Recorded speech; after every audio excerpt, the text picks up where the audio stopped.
Buenos días, gracias por asistir a nuestra tercera jornada.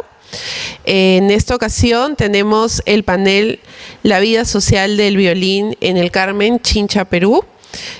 Los dejo con su moderadora para la presentación oficial. Gracias.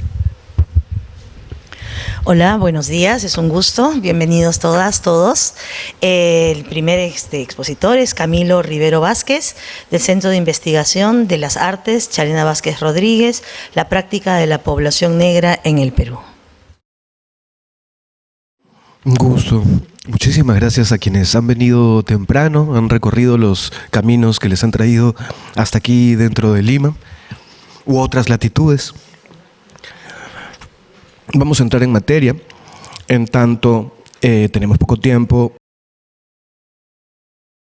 y este es de cierta manera es una mesa en donde el conocimiento se va construyendo a través del tiempo y versamos sobre un eje conductivo que se trabajó entre 1976-77, en su etapa final, se redactó el 78, se hizo el registro de campo que veíamos hace un instante como excusa en la prueba de sonido, y el 79, como veremos a continuación, ganó el Premio de Musicología Casa de las Américas en su primera edición, en el momento en el cual Cuba planteaba una posición cultural integradora de América Latina y varios de los principales intelectuales de nuestros respectivos países latinoamericanos se encontraban pues en un proceso de integración, de visibilización, etc. Entonces, Chele estudia musicología aquí, luego en Venezuela, en el INIDEF, y también folclorología, y ella rechaza el recibir el cartón de folcloróloga, porque plantea que por qué vamos a decir que unas disciplinas son arte y otras son folclor. Y hace la distinción entre la ciencia de la folclorología, que en ese contexto de antropología y de inicio de lo que incluso ni siquiera se llamaba antropología en el momento en el cual Arguedas propone el que es el folclore, sino se hablaba de etnología. Entonces, en ese proceso, Chalena marca esa distinción a la cual subyace una posición política humanista de afirmar lo humanas que son las personas al margen del color de su piel y de su proveniencia cultural, lo cual en ese contexto, 60, 70, 80 o incluso hasta ahora nuevamente, se vienen pues vinculando y asociando distintas formas de estigma que llevan a cómo se administra la población, lo cual, bueno, trataremos más adelante. A su vez, esto implica dinámicas de derechos humanos, políticas públicas, y nos lleva a pensar acerca de cómo la reflexión sobre la música y la historia de nuestras prácticas musicales llevan a una reflexión sobre nuestra propia constitución como nación, sobre nuestras propias identidades, sobre nuestras propias poblaciones, sobre nuestras propias familias, nuestras prácticas, etc. Entonces, esto ha tenido réplicas a nivel educativo de diversas maneras, varias con fortuna.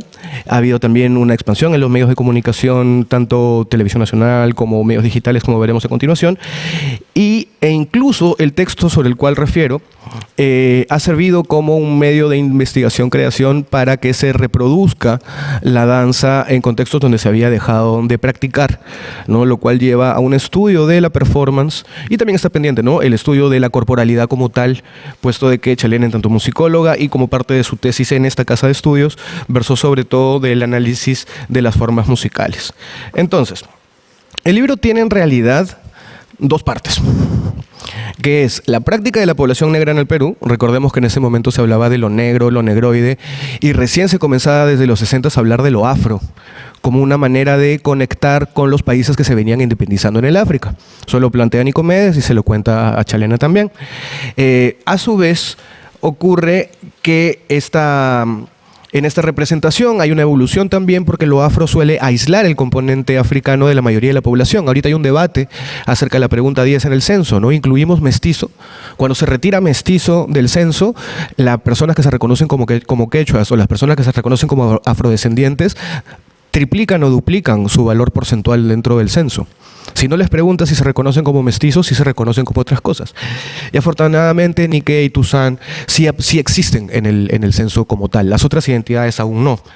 Entonces, Una continuación de este mismo texto es Costa, presencia africana en la música y danza peruana en la costa. Entonces, a pesar de que este libro gana el premio de musicología más importante de su época, y es una cosa interesante también, porque este es el texto de Chalena, aparte está el texto de Rosa Larco, que ya se ha marcado también como fue un esfuerzo colaborativo del taller y que presentó la destacada investigadora que también había trabajado sobre danza de negritos antes, y Olavo Alén, que es un cubano que estudió en Alemania. Entonces, la primera vez que se dio un concurso latinoamericano de musicología, de 3 que ganaron, 2 eran mujeres peruanas. Y eso no lo estamos diciendo. No es algo que como comunidad de investigación, como personas dedicadas a la investigación musical debemos reconocer, porque también esa es una variable por la cual Chalena tampoco fue publicada. Porque en los 70s y 80s ser mujer provinciana tampoco era pues una garantía de, al contrario, ¿no? Te ponían en una posición bien particular a la hora de los procesos. Entonces, Chalena siempre decía de que partió de una hipótesis falsa, que era que lo que se nos mostraba en televisión era las prácticas populares de la población africana.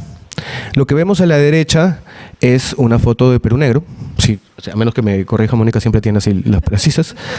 Y en el otro lado tenemos, ustedes dirán, otra foto de Perú Negro. Es una obra de inspiración caribeña de Katherine Dunham, que es una creadora que fue influencia, que influenció a Victoria, que incluso dicen que Victoria vio a Katherine y a la maestra Dunham y desarrolla esto. Entonces Chalena identifica que se den dentro del marco de las prácticas comerciales en donde las personas racializadas, que ahora identificamos como afrodescendientes, trabajaban autoexotizándose de cierta manera, ¿no? Y esto se daba dentro de relaciones laborales. Y Nicomedes Santa Cruz, cuando Chalena le va a preguntar para hacer una historia sociomusical del festejo, le dice que más bien se dirija a Chincha y que ahí encontraría en la danza de negritos una verdadera ruta histórica al respecto. Entonces profundiza en las fuentes históricas de la época, en Lucho Millones, evidencia algunos aspectos a veces omitidos acerca de la composición afro de Lima a nivel censal, utiliza datos fuertes al respecto, hace también una revisita a los fundadores del nivel escénico y de las reconstrucciones de ello, como puede ser en ese caso José Durant o el famoso ya renacimiento o esa revitalización que plantea los Santa Cruz, llenando vacíos. Y eso es un factor fundamental, que una cosa es llenar vacíos y otra cosa son los aportes de la población afrodescendiente en el Perú, que además es un texto publicado aquí, además de Sandra y el compañero Rodrigo Chocano que acaba de llegar, con el Ministerio de Cultura en el Perú. Entonces hay rutas como para no permitir la esencialización. Entonces, para que no nos quedemos cortitos de tiempo, en esta primera parte ya ve datos demográficos, denuncia la forma de explotación del sistema esclavista virreinal. Recordemos que hay formas en cómo el sistema esclavista continúa en la llamada esclavocracia. Hay una tensión entre la imposición y la resistencia en el arte rito.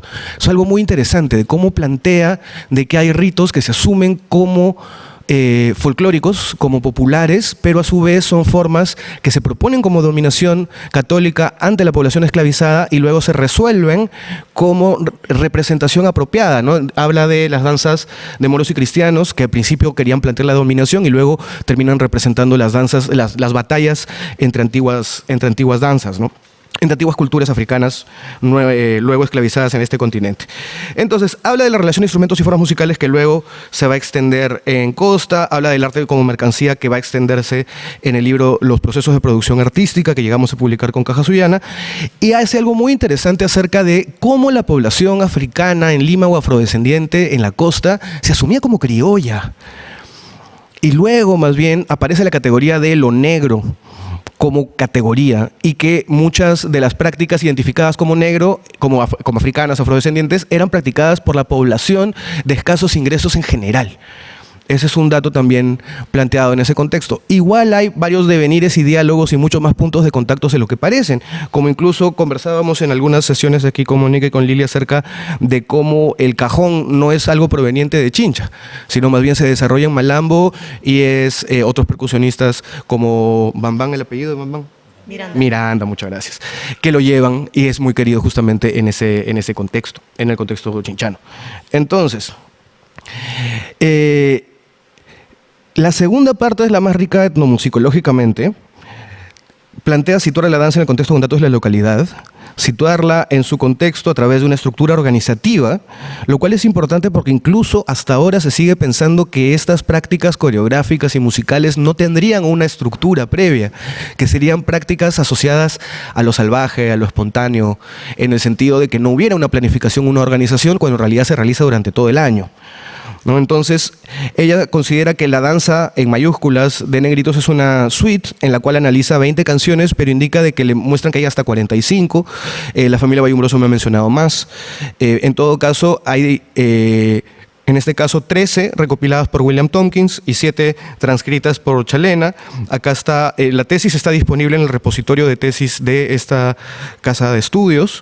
Acá está su contrapunto de zapateo, que cuenta entre uno de sus principales aportes. Y hay un nivel de sistematización, un psicológico de mayor detalle acerca de clasificación de textos, por temática, por métrica, identificación del uso de la pentatonía. Eso es interesante, ¿no? La búsqueda de pentatonías, y en ese caso no una pentatonía tradicional, sino una pentafonía, identifica como eclesiástica en modo jónico, terminando siempre en la fundamental. El tema de los patrones rítmicos, tanto en la danza como 2/4, y el zapateo como 6/8, preguntándose si el zapateo fue ingresado posteriormente. Identifica, bueno, que es pendiente ese análisis con los patrones africanos, y en general hay una nueva manera de entender la historia, en donde encontramos presencia africana donde normalmente nos dijeron que no existía. Y planteo que esto es parte de una búsqueda humana, humanista. Entonces, en este contexto ocurría la invisibilización de los agentes de investigación.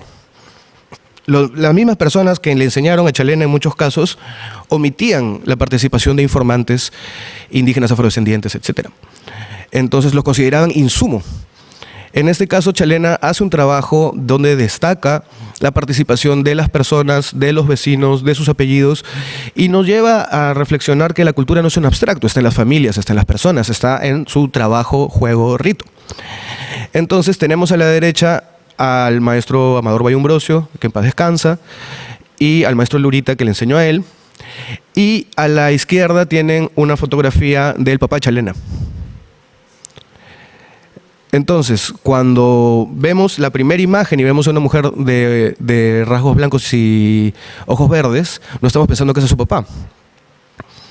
Y estamos invisibilizando ese factor afro que existen en ese censo, en esa pregunta 10, donde dice, ¿te consideras mestizo o afrodescendiente? Entonces, estos cuestionamientos le permiten ganar el Premio Musicología Casa de las Américas en el 79, lo cual, afortunadamente, Chale nunca nos contó en Perú cuán referente era internacionalmente, pero cuando salimos resultó que sí. Y continuamos con sus rutas de investigación. Olinda Celestino, para UNESCO, en la ruta del esclavo, que Chalena dijo que debería llamarse la ruta del esclavista porque nadie les pidió permiso para traerlos aquí. Identificaban estas secuencias en donde no es solamente desde el Callao, Guayaquil o Valparaíso por donde llega la población africana, sino que hay un cruce a través del Atlántico, ¿no?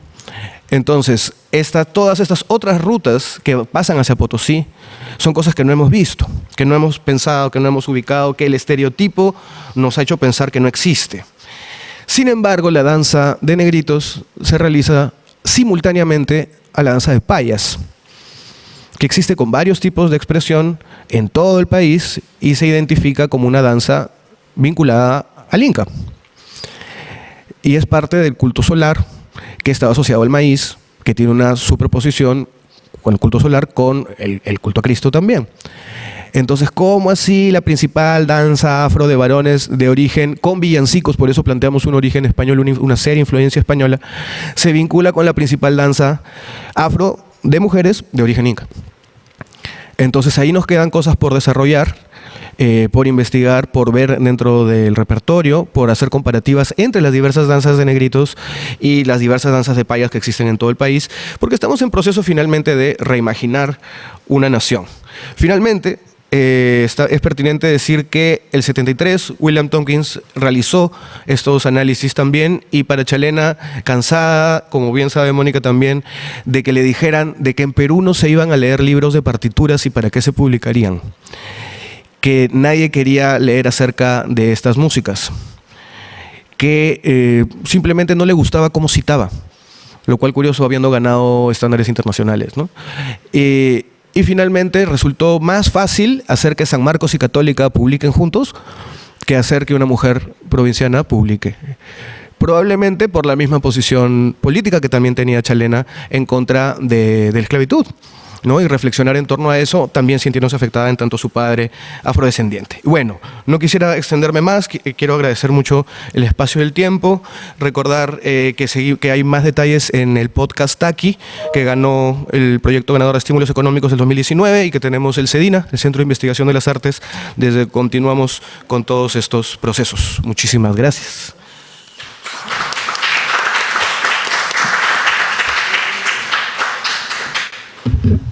Muchas gracias, Camilo. Ahora vamos a escuchar a Mónica Rojas, de la Universidad de Washington, Amador Bayumbrosio y la transmisión del toque de violín por conducto regular. Gracias, Lili. Buenos días a todas, a todos. Gracias por estar aquí tan temprano. Quiero agradecerle a Eloy por hacerme esta invitación. Es un honor estar aquí con él, con Camilo, con Lili, ¿no? Con Luis, con toda esta, que es familia, se siente como familia. Yo también soy discípula de Chalena, Chalena Vázquez, y de cierto modo por ella es que estoy también aquí, ¿no? Y bueno, para comenzar quiero hacerles quiero confesar que no vengo con un artículo así formal, académico para presentar. Estoy cerrando otro proyecto grande.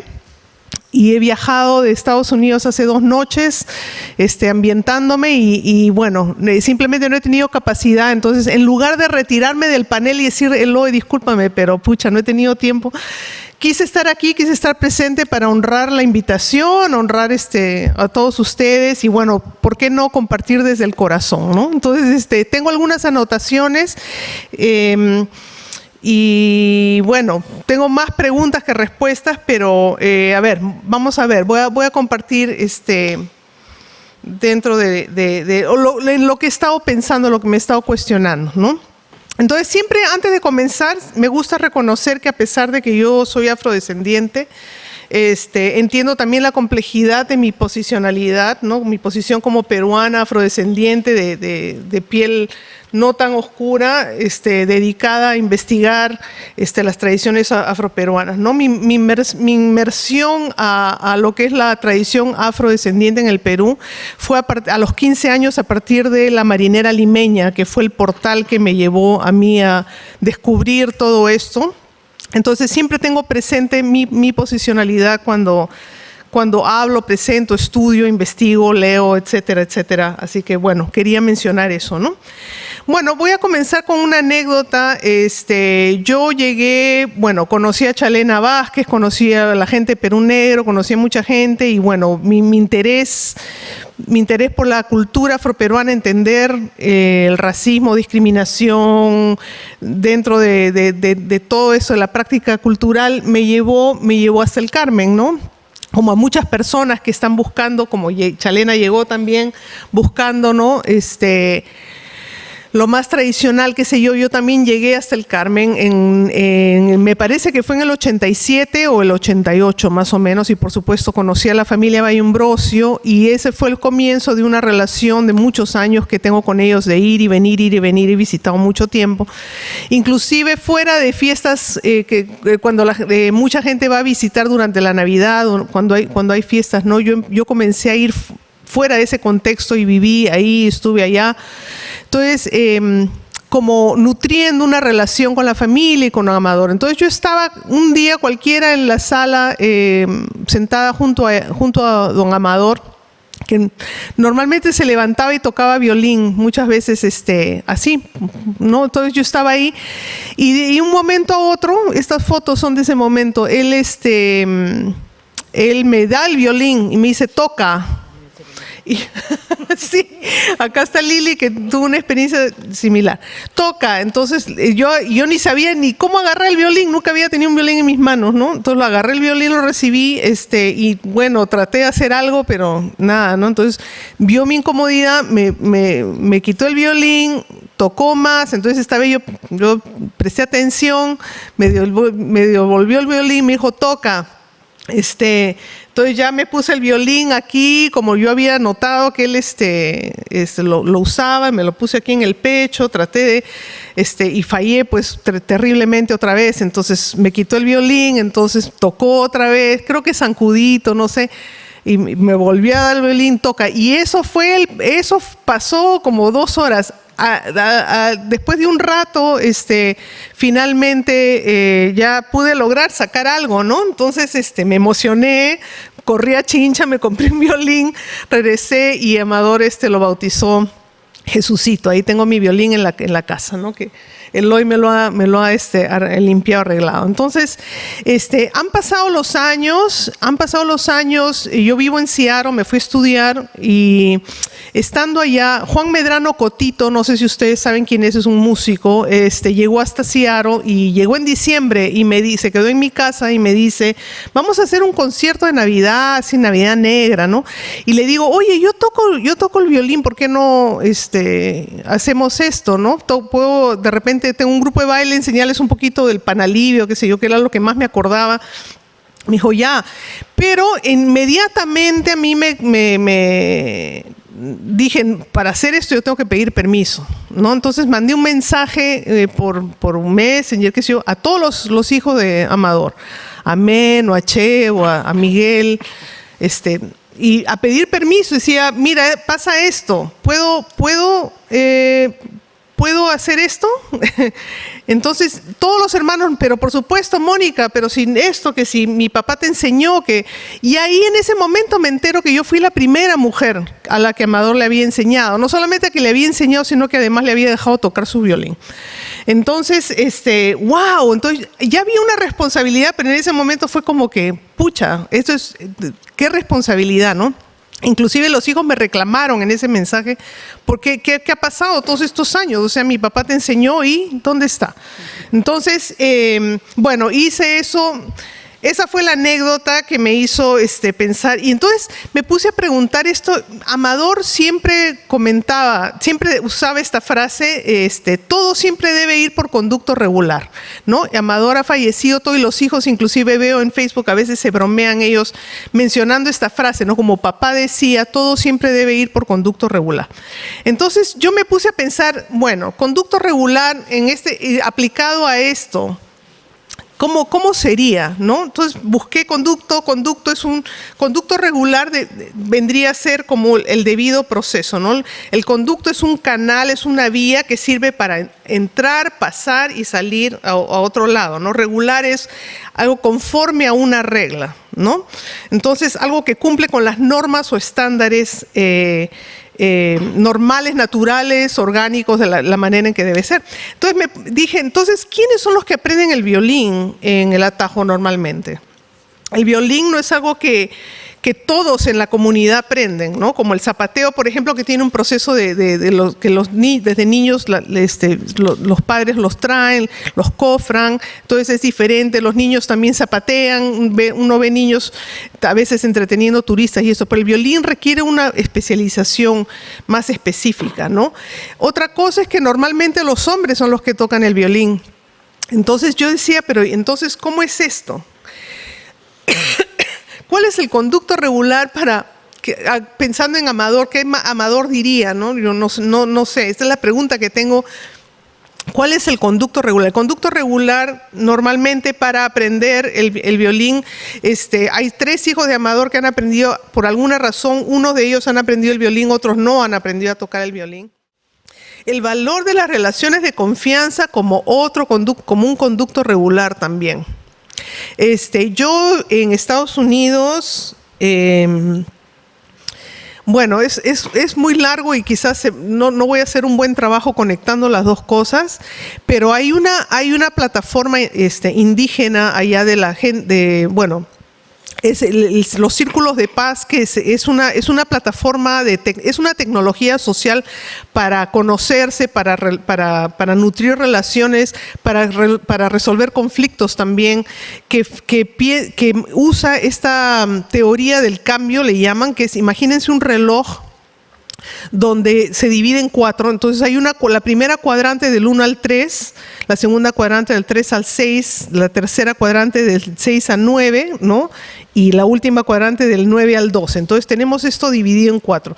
Normalmente el cuadrante 1 es cuando uno se conoce. Yo me llamo Mónica, tú te llamas Camilo, mucho gusto, etcétera, etcétera. La segunda cuadrante es cuando nosotros realmente invertimos tiempo en nutrir la relación, ya vamos más allá. Entonces, de simplemente conocer quién eres tú, quién soy yo, ahora es qué te hace feliz, qué te gusta, quién eres, cómo eres, cuál es tu familia, etcétera. Uno nutre esa relación, ¿no? La siguiente cuadrante sería cuando emergen tensiones. Siempre, en toda relación humana, donde hay humanos, siempre hay conflicto. Entonces, emergen conflictos, qué sé yo, y la última cuadrante es cómo resolvemos esos conflictos. Entonces, la comunidad indígena defiende esta idea de que cuanto uno más pase tiempo en el segundo cuadrante, nutriendo las relaciones, el péndulo se va a mover, entonces las tensiones van a ser menos y va a haber menos necesidad de resolver conflicto. Entonces, yo creo, y eso es una cosa que se ha dejado, que mucho la cultura occidental es mucho sobre eficiencia, rapidez, el tiempo y correr, y no, correr, y no invertimos tiempo en construir estas relaciones, ¿no? Entonces, si queremos pensar, ahora leyendo a una educadora de música, ya Pat Campbell, ha escrito unos artículos muy buenos sobre la transmisión de la música. Ella habla cómo en los últimos tiempos esta disciplina está volteándose más y prestando más atención a cómo se transmite la cultura, la música en las comunidades originarias, en las comunidades indígenas. Entonces, no sé si he hecho un buen trabajo en conectar uno con el otro, pero me ha parecido bien interesante cómo esto de invertir en la relación, en construir relaciones que son de confianza, que dedicar el tiempo, abren otro canal para poder transmitir la cultura.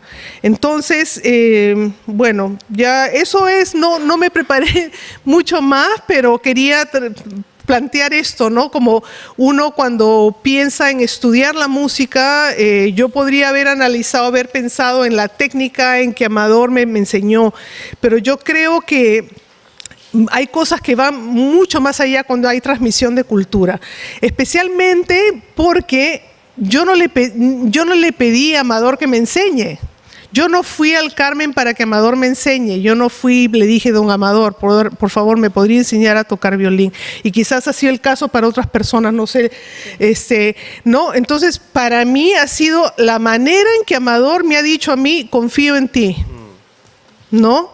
Y eso es súper potente, ¿no? Entonces, wow. Cuando me he puesto a pensar en eso, preparándome para venir acá y pensando en esto del conducto regular, ¿por qué yo y por qué Lili, por qué Eloy y esto?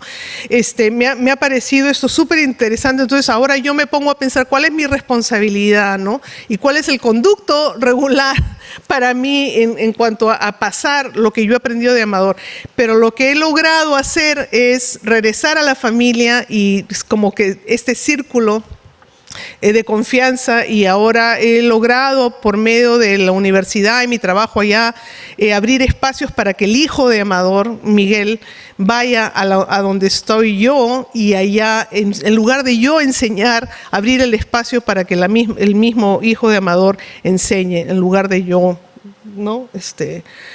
Imponerme a mí como que yo llevo la tradición. O sea, tengo una responsabilidad, y cómo voy a responder a esa responsabilidad. Entonces ahora Miguel Vallambrosio ha ido 6 veces ya a la ciudad de Seattle y ha enseñado en trimestre regular en la universidad sobre la tradición del atajo de negritos. Así que, bueno, ahí estoy debajo de mi tiempo límite, pero bueno, ojalá que esto genere algunas preguntas o podamos conversar. La cosa, estamos aquí para compartir y pensar en estas cosas. Así que muchas gracias por escucharme. Gracias.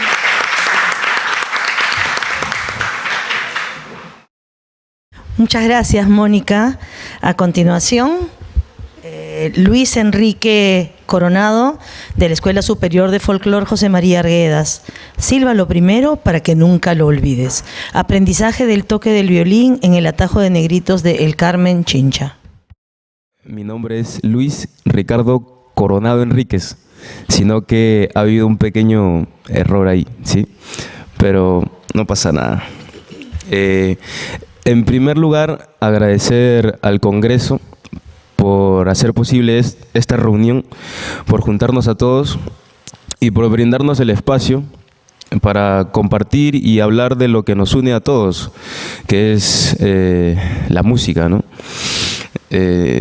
También agradecer a Eloy por permitirme compartir con estas grandes personas, las cuales aprecio y admiro un montón. Y bueno, me centraré en mi tema, como ya mencionó Lili, está denominado Sílvalo primero para que no se te olvide. Aprendizaje del toque del violín en el atajo de negritos del Carmen Chincha. Me interesa indagar las potenciales enseñanzas mutuas de las pedagogías musicales, como la que recibí en mi proceso de formación musical como violinista del atajo de negritos del Carmen Chincha. Y por otro lado, como estudiante de la Universidad Nacional Superior de Folclor José María Arguedas, en la especialidad de educación musical. En esta oportunidad me centraré en la pedagogía musical con la que inicié mis estudios en el Carmen. Así, en esta ponencia busco explorar las principales características del aprendizaje musical carmelitano, o también lo que yo siento como afroandino. Mi interés no es solo rescatar elementos técnicos del proceso enseñanza-aprendizaje de la música, sino también ubicar esta pedagogía en su contexto social, cultural y afectivo. Se trata de una pedagogía que forma parte de la construcción de comunidad, de un sentido de pertenencia e identidad. Escribir una autoetnografía tiene también una motivación política con mi comunidad, porque quiero que en el Carmen podamos contarnos nuestras propias experiencias, nuestras propias historias, así como crear nuestros propios archivos y generar espacios en el cual podamos compartir y debatir nuestros saberes.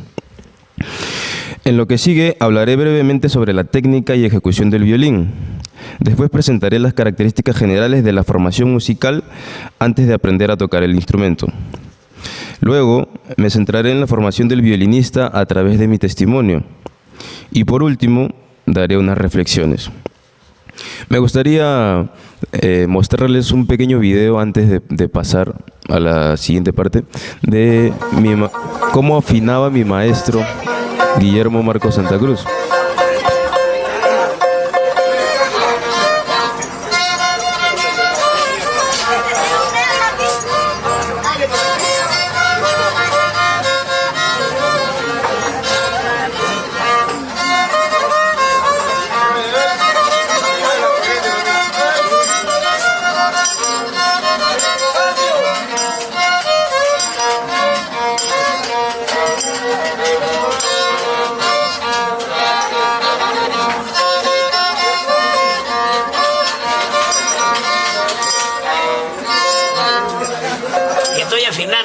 Desafinar la violín. Y anoche cuando se rompió la cuerda, lo templé más o menos, pues faltaba una danza y ahí se me ha quedado así.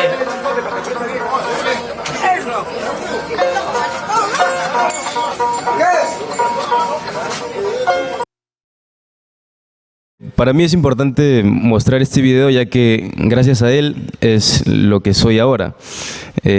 Yo crecí viendo cómo afinaba esta técnica de afinación al oído y sin la necesidad de ningún aparato tecnológico. Y bueno, me pareció curioso mostrárselos, ¿no? En la versión más larga de mi tesis de licenciatura he desarrollado una explicación sobre cómo se toca el violín en el Carmen, las afinaciones y las mayores diferencias con la forma occidental de tocar el instrumento. En esta ocasión, por razones de tiempo, les voy a hacer una demostración mientras que toco el instrumento, presten mucha atención a lo que sería la técnica presente en el violín, como lo que sería la escordatura, postura, el agarre del arco, los bicordios y las notas pedales. Me gustaría, con su permiso, ponerme de pie.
Para ser breve, las tres danzas que acabo de ejecutar, la primera llamada Serranita, la segunda Viva Viva y la última el Panalivio. Voy a pasar a hablar un poco sobre la formación musical antes del violín. En el Carmen creemos que el aprendizaje musical empieza desde el vientre de la madre, siendo el Carmen una sociedad que promueve la danza y la música, entre otras artes. La experiencia musical empieza siendo kinestésica, es decir, antes que sonido es movimiento. Y se puede observar en escenarios familiares, festivos, cívicos o rituales a las personas a cargo de la niñez, las cuales van llevando el ritmo con bebés en brazos o ensayando durante sus primeros pasos. En estas prácticas de crianza se puede observar una pedagogía músico-dancística, mediante la cual niños y niñas adquieren conocimientos musicales corporizados, con las consiguientes destrezas psicomotrices. Es más, al mismo tiempo van incorporando un sentido de pertenencia e identidad, ya que estas prácticas no son solo artísticas, sino también elementos funcionales a la construcción de ciudadanía y al fomento de una vocación comunitaria. En términos musicales, ¿qué aprende la niñez durante su proceso de socialización primaria? Básicamente aprenden conceptos musicales que en términos de lenguaje formal musical se denominan como ritmo, melodía, contrapunto, síncopa, entre otros, así como dinámicas musicales y géneros. Todo esto, repito, a través del cuerpo. En forma sucinta, podemos decir que la formación musical primaria en el Carmen se caracteriza por ser, entre otras cosas, kinestésica, lúdica, comunitaria. Al mismo tiempo se promueve la imitación, se educa el oído, el aprendizaje es de forma oral, al mismo tiempo que se promueve la improvisación y también se transmite intergeneracionalmente. A continuación me referiré a la formación específica de un violinista en el Carmen a través de mi testimonio. Me inicié en la práctica del atajo de negritos a los 11 años. Empecé como zapateador, danzando 2 años.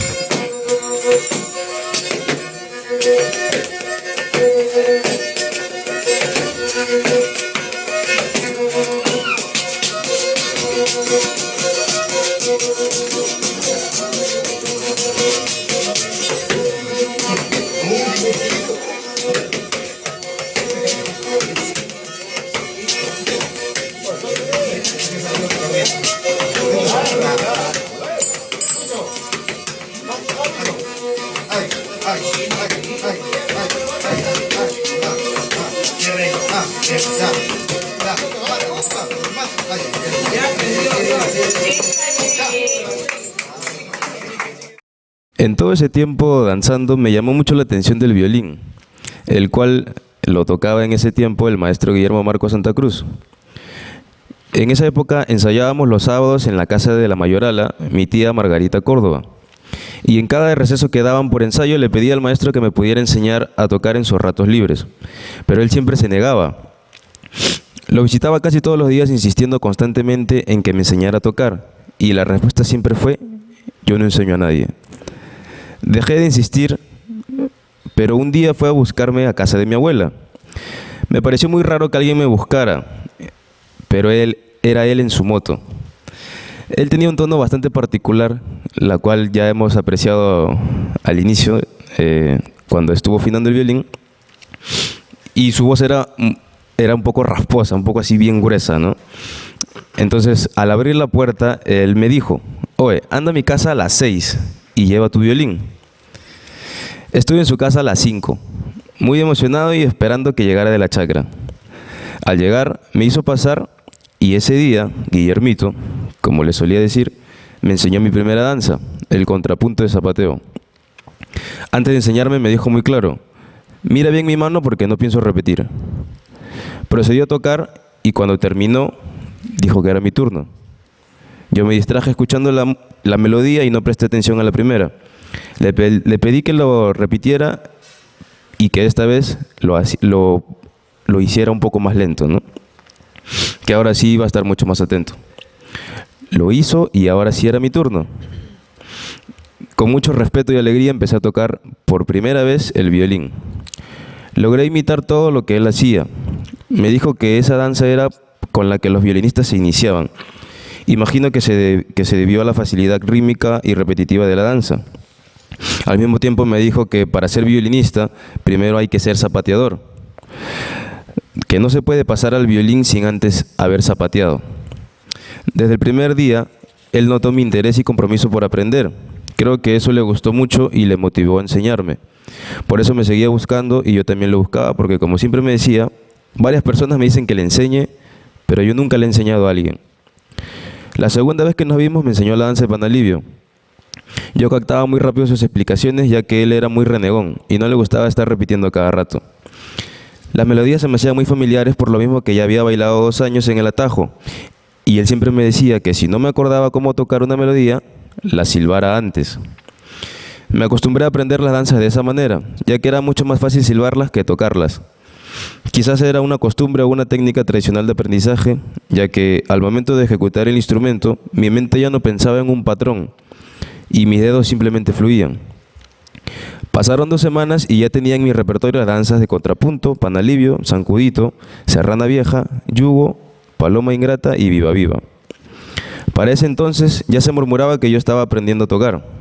Y cómo no, si todos los días charrangueaba el violín en casa de mi abuela. Así que algunas personas ya me habían escuchado. Al pasar 2 semanas, Guillermito tuvo complicaciones con su chakra y ya no tenía tiempo para enseñarme, o al menos eso me decía.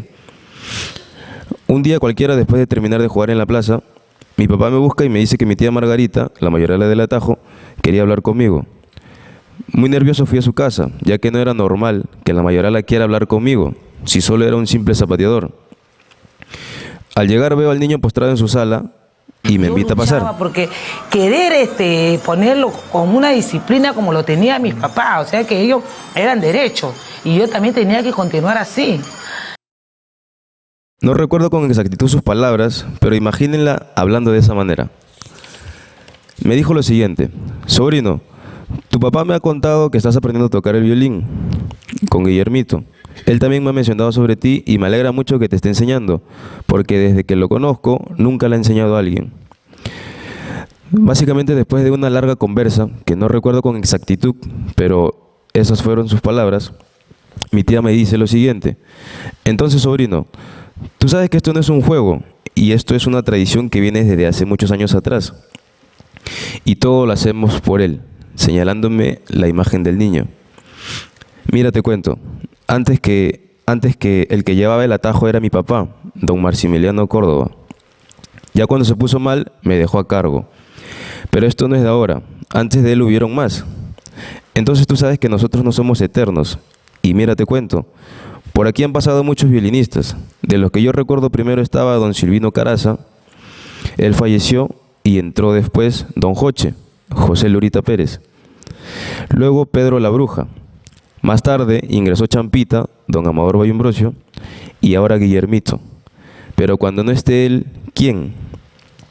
Entonces, hijo, a mí me gustaría que tú seas el segundo violinista del Atajo.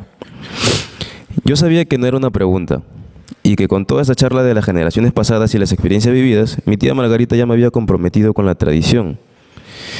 Para esto yo le dije lo siguiente: de mi parte, encantado, tía, pero no habrá problema con Guillermito. Usted sabe que él siempre ha tocado solo, y a lo mejor le incomode que yo esté a su lado. Mi tía me respondió lo siguiente, con un tono un poco más alto, y me dice: yo soy la mayorala, y yo te estoy diciendo a ti que toques. Así que no te preocupes por él, hijo. Más tarde que venga a afinar el violín, le diré que tú vas a tocar con él. Así que trae tu violín para la noche. Como todos los sábados, el ensayo empezaba después de misa, o sea, a las 8 de la noche. Llegué antes para que Guillermito pueda afinar mi violín. Recuerdo que llegó justo para el ensayo y no afinó mi violín. Pero ese día noté algo distinto en él, como si no quisiera que yo toque a su lado. Así que me mandó al final de la cola y me dijo lo siguiente: yo empiezo primero y si por ahí no te sabes una danza, charranguea. Para mi suerte, la primera danza no me la sabía. Entonces me acercaba a él para escuchar y ver sus dedos, pero siempre me mandaba al final. En ese momento entendí el nivel de jerarquías que se manejan en los atajos y al mismo tiempo noté un ego bastante notorio en él. La dinámica de los ensayos siempre fue la misma: Guillermito a la cabeza y yo en la cola. Estaba más que feliz de poder tocar a su lado, y así fue hasta el 24 de diciembre, fiesta de Pascuas. Ya formados para visitar el atrio de la iglesia, Guillermito empezó a tocar la danza de pasacalle. Sin embargo, al llegar a la esquina se le rompió una cuerda. Yo seguía tocando en la cola hasta que el caporal mayor, Adán Herrera, me indicó que subiera y tocara en la cabecera. Llegué con el atajo al atrio de la iglesia. Guillermito para esto ya había cambiado la cuerda de su violín y solo quedaba esperar a que terminara la misa para poder bailar. Sonaron las campanas de la iglesia y esa era la señal de que ya podíamos zapatear. Así arrancó el primer violín con la danza de Serranita. Todo iba bien hasta que nuevamente se le rompe una cuerda. Entonces el caporal me llamó desde la cola hasta la cabecera, mientras que mi maestro fue a traer un nuevo violín. Llegó y empezó a sonar una nueva danza. Al rato de haber empezado, se escuchó un vacío adelante. Otra vez se le había roto la cuerda. Él estaba muy furioso y era muy renegón. Mientras iba a cambiar la cuerda, yo estaba subiendo a tomar su lugar. Cambió la cuerda por cuarta vez y las campanas sonaron nuevamente anunciando las 12.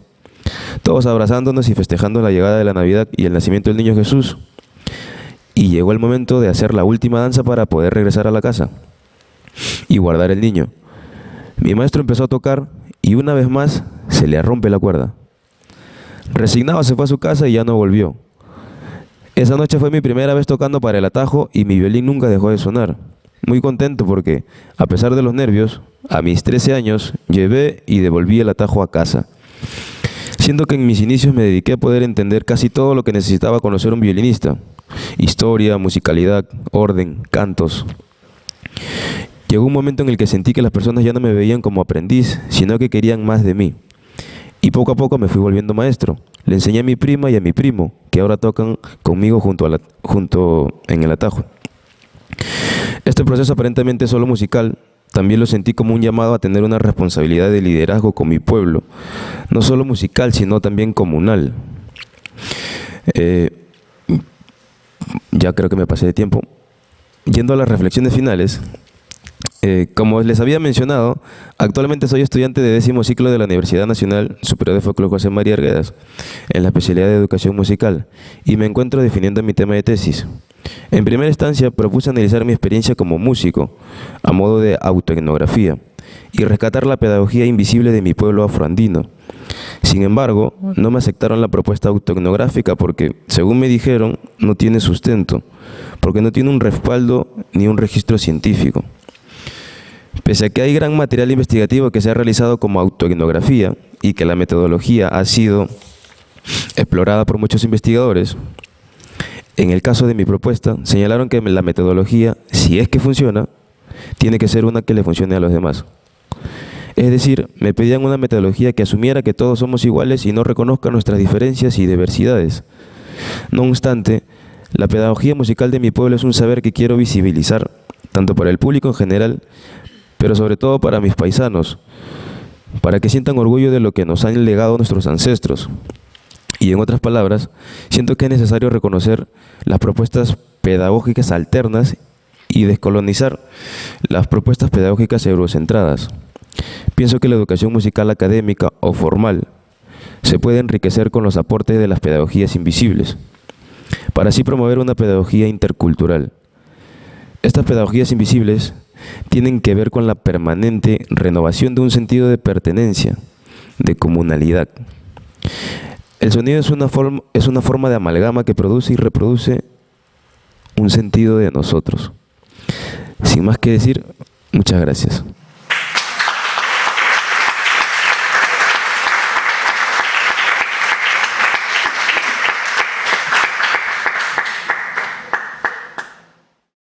Muchas gracias, Luchito. No te conocí de niño, así que te digo Luchito.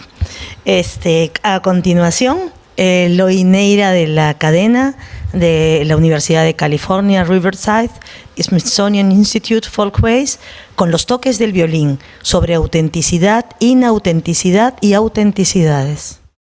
Muchas gracias por venir, muchas gracias Luis, Camilo, Mónica y Lili por compartir este espacio conmigo que yo quiero mucho.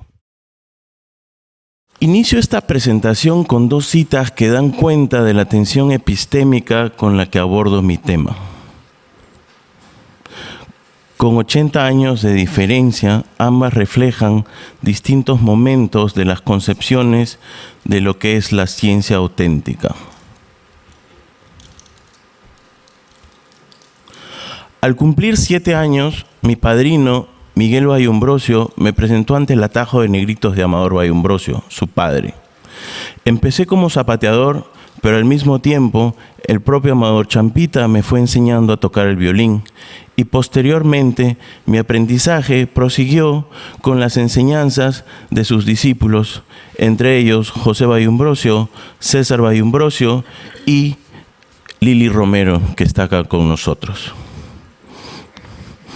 En mi proceso de aprendizaje de esta tradición y de otras, siempre he estado preocupado por tocar bien. Y de niño, dada mi socialización musical, cuando me decían que había tocado bien, entendía que era como debía hacerlo siempre, repetir lo mismo. Sin embargo, esta comprensión de niño se enfrentaba a una contradicción en el Carmen. Los violinistas comentaban que nosotros ya no tocábamos de la misma forma que José Lurita, un violinista y maestro de Amador Champita. Entonces, ¿estamos tocando bien si no tocamos como José Lurita? Sin saberlo, mi comprensión de tocar bien era de alguna manera un eco adelantado de una pregunta que años más tarde supe que tenía que ver con los dilemas relativos a la categoría autenticidad. Esta ponencia, inspirada en mis reaprendizajes a lo largo de 29 años de las danzas del atajo de negritos en el violín. Digo reaprendizajes porque a lo largo de los años tuve que reaprender múltiples variaciones de cada danza. Me lleva a preguntarme si la música cambiante que tocaba, reaprendía e intentaba tocar bien es auténtica, o en qué sentido es auténtica. Además de mi propia experiencia, para preparar esta presentación, he tenido y disfrutado conversaciones con 4 colegas violinistas de 3 atajos del Carmen y 1 de Chincha. Axel Fajardo, de Chamorro, Jorge Alamas, Luis Coronado y Gilberto de la Cruz, de Chincha, con quienes, entre otras cosas, hemos hablado de la autenticidad de nuestra música y hemos compartido formas de tocar y nos hemos mostrado las diferencias de nuestros toques. Quiero agradecerles por todo ello. Dicho sea de paso, así como reconocimos estas variaciones interpretativas, en términos de las danzas, soy testigo que en los años que vengo siendo parte de esta tradición, he visto cambios como la inclusión de mujeres, primero como zapateadoras y luego como violinistas, así como múltiples versiones de atuendo a lo largo de los años y a través de los atajos. Es decir, que el atajo de negritos y su toque de violín como objeto ha tenido, tiene y tendrá una vida social en términos de Arjun Appadurai o una biografía social en términos de Julio Mendívil. No obstante, junto con el reconocimiento de la vida social de la tradición del atajo, en nuestras conversaciones aparecía el tema del toque auténtico. Y puedo decir, prestando un término de Murray Schafer, que juntos vivíamos una suerte de esquizofonía. ¿Cómo conciliar nuestras constataciones factuales de la variabilidad diacrónica y sincrónica de nuestros toques con una sensibilidad deseosa de fijar algún sentido de autenticidad? En esta ponencia intento plantear unas conjeturas que nos permiten comprender y hacernos comprender nuestra esquizofonía. Pero antes, unas palabras sobre la autenticidad en la producción académica. Le presté atención a la palabra autenticidad como categoría académica al empezar mi doctorado durante un seminario impartido por Jonathan Ritter, mi asesor, sobre historia de la teoría etnomusicológica en Occidente y los estudios de folclore. Ahí conocí la obra de Regina Bendix, En busca de autenticidad, la formación de los estudios del folclore, donde ella analiza los derroteros de la categoría, desde su auge hasta su declive, incluida una crítica radical a su presencia en los estudios sociales en general, tal como se puede apreciar en las citas. Por ejemplo, en efecto, ella sostiene que campos como la etnología y la antropología surgieron y evolucionaron al mismo tiempo que los intereses políticos y económicos en los rasgos culturales, étnicos y raciales, ocasionando por la exploración occidental, por el encuentro con pueblos hasta entonces desconocidos y por el subsiguiente deseo de colonizarlos. La retórica de la autenticidad impregnó y a veces entrelazó construcciones disciplinarias y políticas. Y al referirse a los estudios de folclore expresa que han servido como un vehículo en la búsqueda de lo auténtico, satisfaciendo el anhelo de escapar de la modernidad. La comunidad folclórica ideal, concebida como pura y libre de los males de la civilización, era una metáfora de todo lo que no era moderno. El movimiento político moderno más poderoso, el nacionalismo, se basa en las nociones esencialistas inherentes a la autenticidad y el folclore, bajo la apariencia de descubrimiento y redescubrimiento de la cultura autóctona. Ha servido continuamente a los movimientos nacionalistas. La crítica de Bendix a la categoría de autenticidad puede ser también parafraseada en términos de la crítica a enfoques primordialistas o esencialistas que, como señala Julio Mendívil, parten de la premisa de que los atributos culturales son fijos y predestinados. Y cuando también nos alerta del retorno a posiciones esencialistas en la etnología y los estudios musicales de América Latina, que suponen que las naciones, las culturas, las identidades étnicas y las expresiones musicales son fijas y naturales.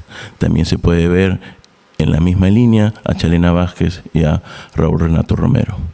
Después del seminario con mi maestro Jonathan Ritter, estaba listo para desechar el término autenticidad como categoría, porque la crítica académica me parecía y me sigue pareciendo correcta. Sin embargo, él me recordó que había cultores que aún usaban la categoría como parte de sus luchas políticas. Si bien puedo reconocer que en el Carmen la afirmación de la autenticidad de productos culturales forma parte de una lucha por el reconocimiento y la participación en la esfera pública de liberación política, es decir, se trataría de un discurso sobre la autenticidad dirigido al exterior, al Estado, a la academia, las ideologías educativas imperantes, entre otros. No es este uso de autenticidad el que exploro aquí. Me interesa comprender los sentidos situados usados en el Carmen al hablar de autenticidad, independientemente de su uso funcional a un activismo político. Es decir, me interesa comprender los sentidos de la autenticidad hacia el interior de la comunidad carmelitana.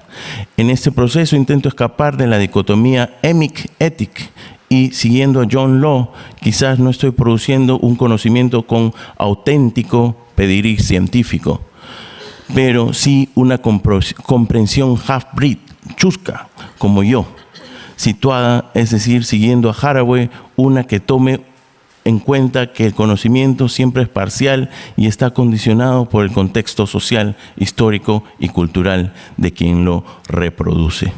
En este sentido, cuestiona la idea de una objetividad universal y neutra, que creo yo es otra manera de hablar de autenticidad.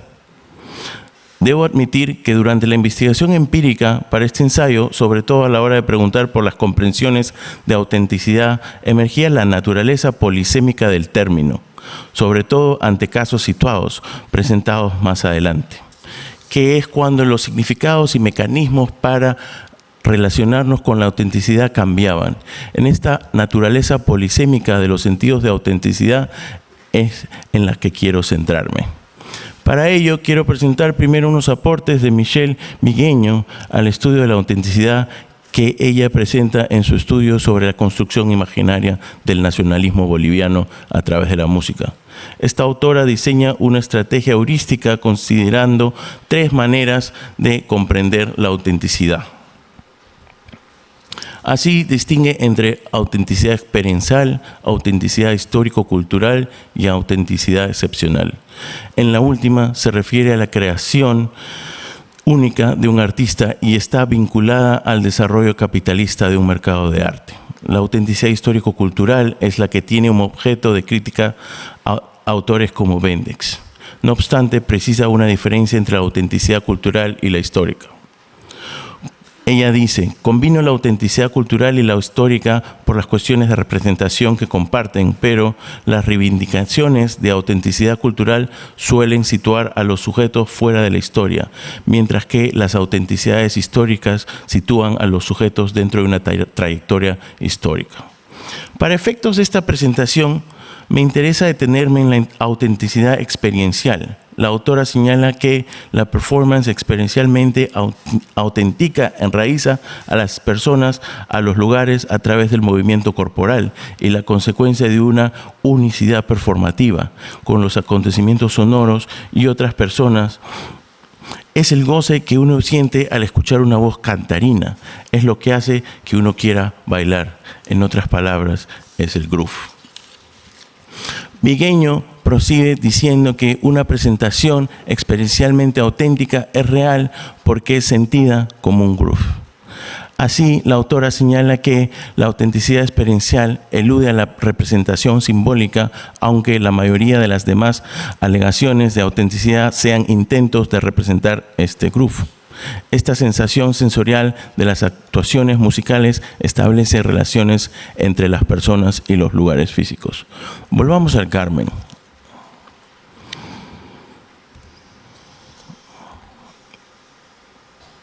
Ahí está. Tu presencia como violinista en el Carmen es auténtica porque vienes con fe. La gente te reconoce, no vienes para que te vean, vienes para ser parte de un atajo. A la hora de hablar de autenticidad frente a situaciones concretas que a mi juicio contradecían el sentido primordialista de la autenticidad, la denominada cultural histórica por Vigueño, siento que al emitir un juicio cambiaba el significado de esta palabra en una misma conversación. Por ejemplo, cuando les preguntaba a mis colegas acerca de mi presencia como violinista en el Carmen, algo que yo les definí como inauténtico por no ser carmelitano, en las distintas conversaciones la respuesta a este interrogante fue que mi toque sí era auténtico, porque venía con fe y porque la gente me reconocía como miembro del atajo. De esto quiero resaltar 2 aspectos. En nuestras conversaciones estaban presentes consideraciones estéticas en 2 sentidos. Por un lado, hablábamos de temas relativos a la biografía social de la música del atajo, señalando hechos concretos relativos a objetos estéticos concretos, las danzas, es decir, la estética vinculada al arte. Por otro lado, como sugiere la cita anterior, estaba presente un juicio estético referido a una sensibilidad, venir con fe. Asimismo, al momento de compartir nuestras opiniones sobre la danza serranita, que es reconocida entre los atajos como la danza más singular en términos rítmicos, melódicos y líricos, las conversaciones concordaban que en todas las interpretaciones, por más distintas que fuesen, eran auténticas, y no precisamente por una razón histórico-cultural, sino porque todos los procesos orales que llegan a las interpretaciones son aceptados comunalmente. Es decir, la autenticidad es sancionada en términos comunitarios.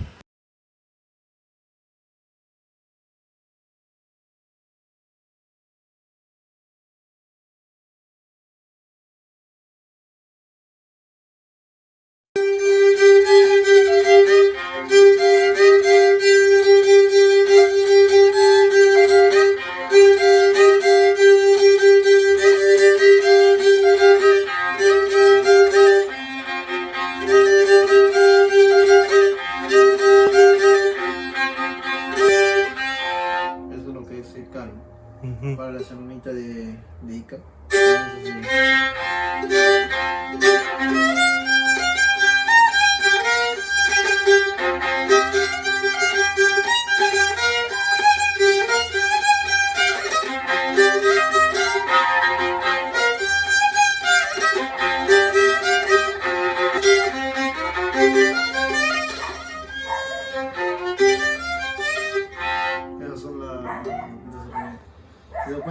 En este video, Axel Fajardo muestra dos versiones de serranita, una donde se toca en el Carmen y la otra que viene de Ica.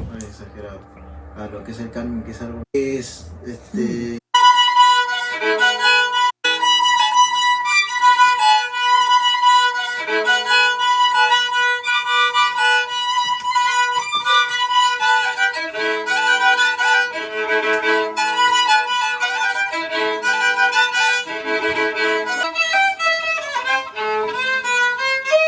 siempre he tratado de sacarlo, pero en el Carmen es bien complicado.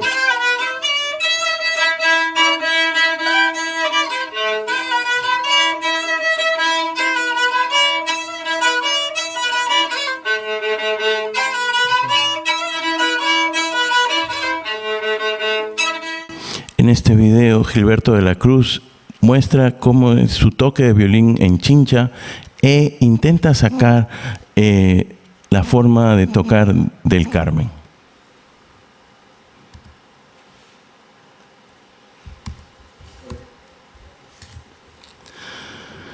Como se puede colegir, el juicio de autenticidad es social, histórico, intersubjetivo o mejor aún intersomático, pues es un juicio que se construye a partir de una escucha háptica o en términos de una tactilidad sónica. Durante las conversaciones, tras reconocer la gran variabilidad sincrónica y diacrónica de las interpretaciones de las danzas en términos musicales y dancísticos, uno de mis colegas concluyó: nada es auténtico porque todo es auténtico. ¿Cómo comprender esta aporía que refleja lo que todos sentíamos? De algún modo, esta paradoja nos devolvía a eso que Murray Schafer denomina esquizofonía. Sin embargo, esta aparente paradoja la podemos comprender si reconocemos que contiene dos sentidos de lo auténtico. Auténtico en cursiva se refiere a la comprensión de esta categoría consignada en las críticas antes mencionadas: Bendix, Mendívil, Romero, Vázquez, Vigeño. Es decir, ante el reconocimiento de la diversidad factual, sincrónica y diacrónica, la cita afirma: nada es auténtico, afirmación que yo suscribo. Por otro lado, auténtico en negrita, aquí está en blanquita, se refiere al juzgamiento que realiza una comunidad cuando se expone a un objeto estético. Este juzgamiento, permítanme apelar a algo que puede sonar a oxímoron, es más bien una sensibilidad juzgante, algo que también suscribo. Retomando a Vigeño, la performance experiencialmente auténtica enraiza a las personas, a los lugares, a través del movimiento corporal y la consecuencia de una unicidad performativa. Con los acontecimientos sonoros y otras personas es el goce que uno siente al escuchar una voz cantarina, lo que hace que uno quiera bailar. En la performance musical se trata de una autenticidad que no es alienable, está conectada a una experiencia compartida con otros y a un momento fugaz del groove, como he dicho antes. Las críticas académicas a la categoría autenticidad nos llevan a los violinistas a reconocer que, debido a las variaciones sincrónicas y diacrónicas de nuestros toques, no existe una autenticidad cultural histórica, esencial, primordial o atemporal. Sin embargo, en Chincha, dicha categoría se emplea para hablar retrospectivamente de algo que no es verbal racional, sino más bien de algo performativo, experiencial. Se trata de una experiencia somática, colectiva, de una escucha y una kinestesia que siente la autenticidad de una voz, un toque, una danza. En rigor, antes que un juicio, es una sensibilidad, una escucha háptica, una tactilidad. Si bien he querido destacar una comprensión situada de la autenticidad vinculada a un lugar y una comunidad, he querido también que nosotros, como violinistas, podamos reconocer la legitimidad de nuestras maneras de percibir la realidad y exponerla.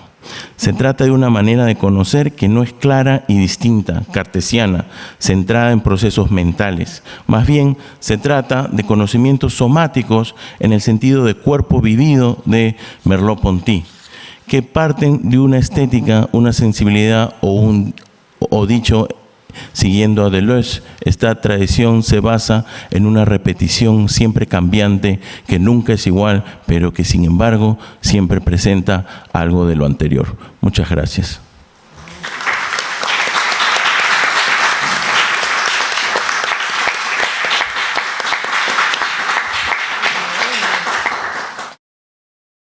Muchas gracias, Eloy. Y bueno, ante todo también quiero agradecer la invitación para moderar, y voy a hacer una pequeña intervención porque me han mencionado también un par de veces. Yo tuve la experiencia, sin ir a investigar, de aprender el violín con Champita, con Amador Ayumbrosio. Yo llegué al Carmen en realidad sin saber que existía el Carmen, porque me subí a un ómnibus con la gente de Huarango que iba a tocar en Chincha.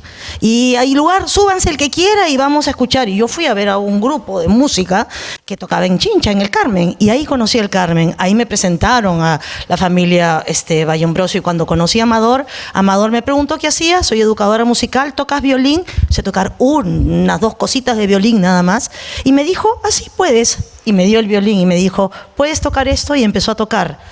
Y lo que tocaba, que era justamente una pasada, no me pareció muy complicado. Empecé a repetirlo y me dijo, sí, puedes tocar. La próxima vez que vengas, trae tu violín. Y yo inmediatamente, feliz porque quería tocar violín, regresé. Y entonces empecé a seguir, como tú, iba no en época de fiesta, sino continuaba fines de semana yendo, me quedaba a dormir con la familia, empecé a convivir con ellos durante estos fines de semana, ¿no? Y fui para la fiesta, vi la fiesta de Navidad y fui para el 6 de enero. En el 6 de enero acompañé, yo estaba solamente de espectadora mirando, cuando hubo una pausa en una bodega, empezaron a tomar bebida, Champita agarró y me dio su violín y me dijo, toca, quiero zapatear. Y entonces todo el mundo me miraba, porque yo, mujer y blanca, imagínate, entonces tocando era como una cosa que no tenía mucho sentido. Empecé a tocar, Champita zapateó, y cuando terminó, delante de toda la gente dijo, puedo morir tranquilo, si yo muero, ella los trae. Y yo dije, ¿en qué me metí? Y era algo que realmente yo no sabía. A partir de eso asumí qué pasaba, que en ese momento nadie más tocaba. Guillermito no tocaba. Guillermito empieza a tocar cuando la Cristal les regala un violín.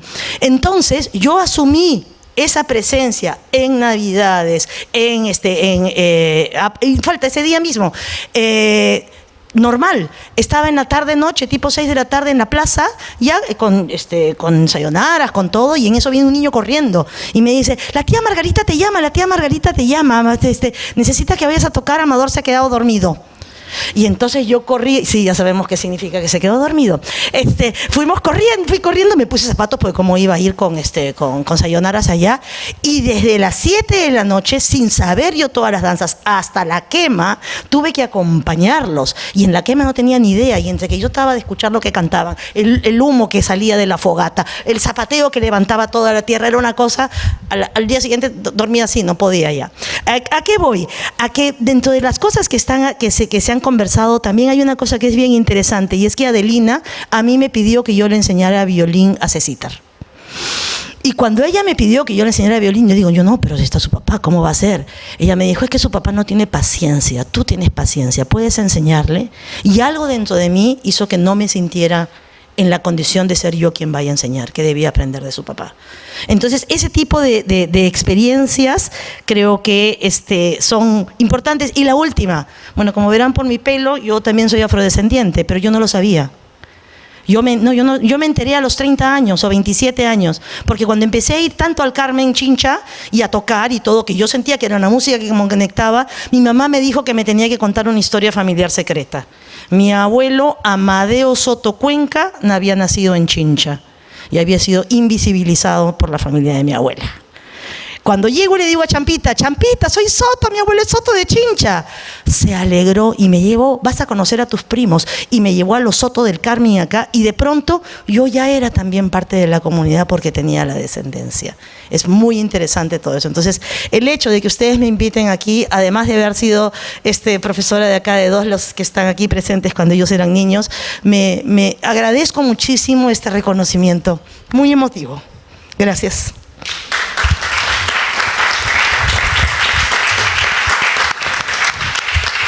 Y abrimos este campo entonces para las preguntas. Buenos días. Me disculpo, llegué tarde, no he podido escuchar más que el final de la exposición de Camilo, pero a los demás exponentes sí, y con mucha atención. Y realmente me ha sorprendido el nivel de profundidad de los estudios, de las exponencias. Tengo algunas preguntas. Una es sobre la afinación del violín. En el libro La práctica musical de la población negra en el Perú, la danza de negritos del Carmen, de Rosa Elena Vázquez Rodríguez, en la carátula hay una partitura. Entonces se nota de que hay 3 voces. Las inferiores es un pedal de do y sol. Entonces eso me hace pensar de que no es así, ¿no? O sea, quizá el efecto en el oído es así, pero en el violín hacer un pedal de do y sol no se ve en ningún lado ahí, en lo que hemos visto. Entonces, lo que pasa es que el violín está afinado, digamos, un tono más bajo, porque el pedal seguramente es en la tercera cuerda, perdón, en la cuarta y la tercera cuerda. Efectivamente. Voy a terminar por favor. Entonces, he notado de que, claro, cuando no se afina así con un metrónomo, cuando no hay una referencia a un diapasón, afinan de acuerdo a sus posibilidades, ¿no? Un danzante de tijeras tenía a su sobrino en la escuela de folclore. Entonces va con su afinador, su violín chino, y le da para que toque de regalo, ¿no? Entonces toca y dice, ¿pero por qué se ha afinado así? Agarró y lo subió hasta prácticamente sol, la primera cuerda y las correlativas. Entonces uno es sobre la afinación. Y otro es lo siguiente. Al Perú llegaron los españoles con sus instrumentos, pero trajeron un instrumento que no ha sido estudiado mucho, que es un variante del violín, que es el rabel. Y el rabel, todavía hay algunos documentos que lo sitúan en 1790 en Lima, ¿no? Pero como digo, como era muy antiguo, posiblemente llegó entre los primeros cordófonos al Perú, y el rabel se caracteriza por que se toca no como el violín apoyado en la quijada, sino acá en el brazo, acá abajo, y el arco tiene esas características. Y una última cosa, ¿no? Entonces no sé si han seguido ese rastro ustedes para verificar un poco si esa técnica viene de por ahí. Y la tercera cosa que quiero decir y preguntar es lo siguiente. Ya a partir del siglo XVIII en el Perú hay un binomio arpa y violín, en toda la Sierra Sur, en norte, y había un camino de las minas de mercurio que llegaba al puerto de Pisco. Entonces, los mitayos andinos, los que hacían la mita obligada, tenían que ir y hacer ese camino hasta el puerto de Pisco donde se embarcaban los minerales. Entonces, en esa ruta hay un fenómeno. En Huancavelica, en Querco, en Navidad, se toca solamente el violín, pero se zapatea prácticamente igual que en el Carmen. Entonces, como si se hubiera quedado en esa ruta, se hubiera quedado el violín en Huancavelica y solamente hubiera llegado el violín en Carmen. Entonces, cuando hablaste de música afroandina, creí que era bastante acertado. Muchas gracias. Ayuda muchísimo el comentario para seguir adelante al respecto. Las apreciaciones son efectivamente correctas. Lo que indica en la tesis que está a disposición en el repositorio de la universidad es que efectivamente se afina en función a cómo está el instrumento, no se fuerza, si bien se mantiene la dinámica interválica entre cuerdas de que sea en quintas, no necesariamente se mantiene, normalmente no se mantiene más bien la tonalidad occidental. Y lo que ocurre es que se da una nota pedal o lo que Chalena incluso en algún momento plantea como el inicio de una polifonía, al tener estos intervalos de quinta siempre apoyando, que terminan siendo una de sus características distintivas. Entonces, efectivamente, no es una afinación occidental y gracias a la pregunta también podemos plantear, esas son características estructurales que cada intérprete puede tocar de otra manera. Así como tocar tónica, cuarta, quinta y puedes tocar blues con esa estructura, cada persona que toca blues incluso está exigido a tocar de otra manera.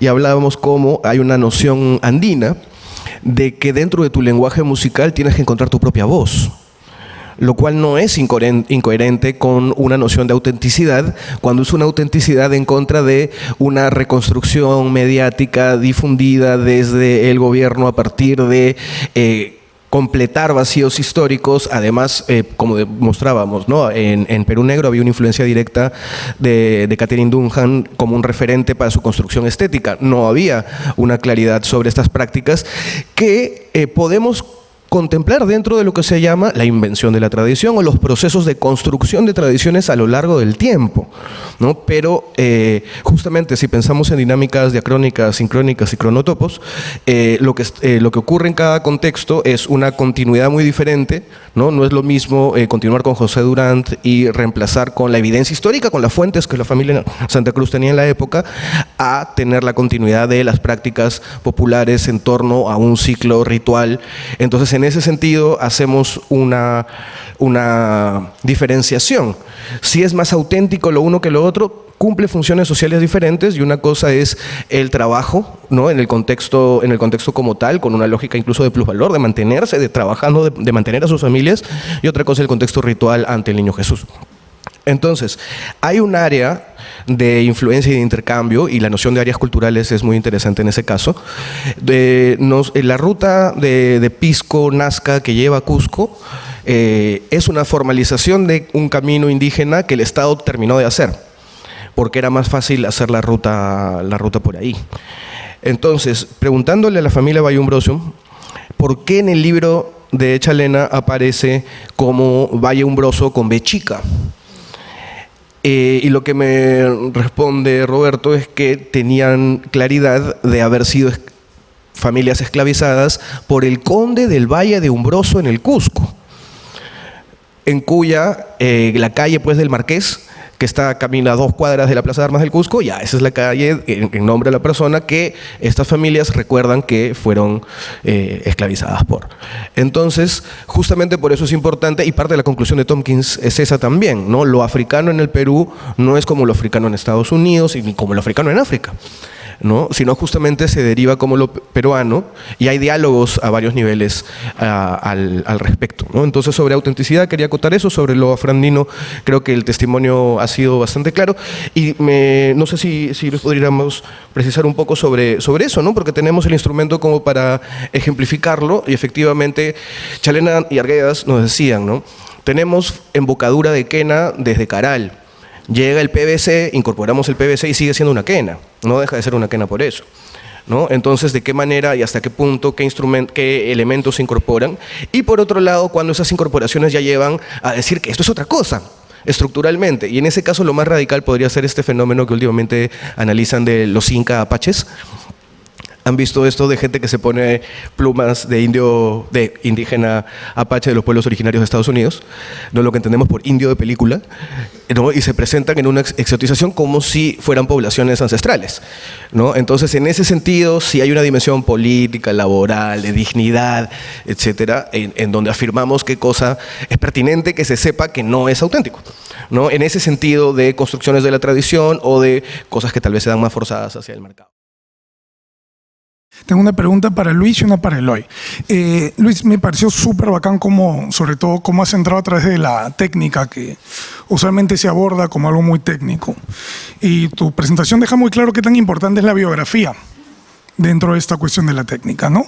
Y claro, incluso lo que ha contado Lili ahora, por ejemplo, enséñale tú porque Amador no le tiene paciencia a Pudi.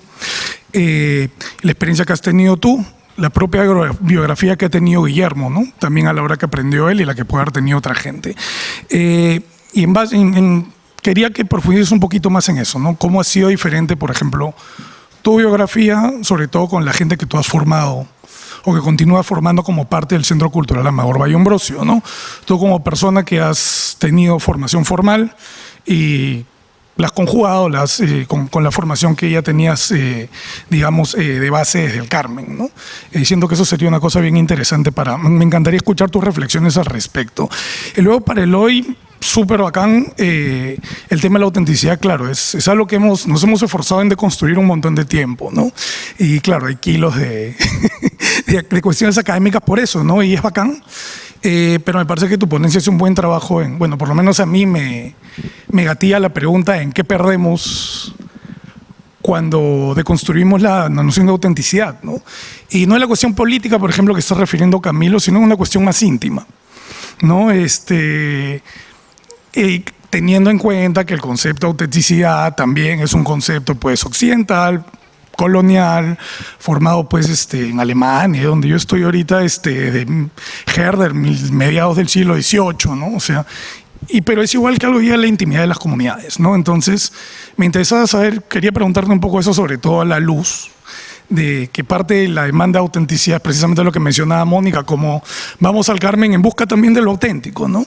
Que es lo auténtico de lo afro, y que cómo ha pospuesto y que a veces nos ha hecho ver, como me lo hizo ver a mí en mi momento, a desconocer o no darme cuenta de lo andino hasta que uno está allá, ¿no? Entonces, ¿cómo las personas con las que tú has hablado también se han involucrado con esta autenticidad externa que viene con mucha admiración, con mucho cariño, pero claro que es una demanda que además claramente está marcada por diferencias de clase, por diferencias de raza, por diferencias urbano-rural y también con la posicionalidad de los sujetos, ¿no? Los Valle Ambrosio no están expuestos de la misma manera que está Carlos Alamas o que está Chayo o que están los Perales de San Aurelio, por ejemplo.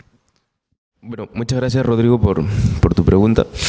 En base a eso, me gustaría comentar dos situaciones las cuales experimenté cuando mi tío Miguel Valle Ambrosio me dijo que si podía enseñar en el Centro Cultural Amador Valle Ambrosio violín tradicional.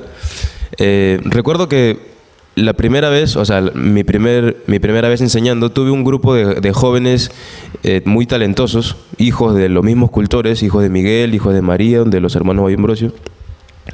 Y en esa primera experiencia no me centré en la parte técnica, sino les enseñé conforme a mí me enseñaron. O sea, en base a la imitación, en base a la postura, en la técnica propia del atajo, ¿no? Y el sonido de ellos se acercaba mucho al sonido el cual yo hacía.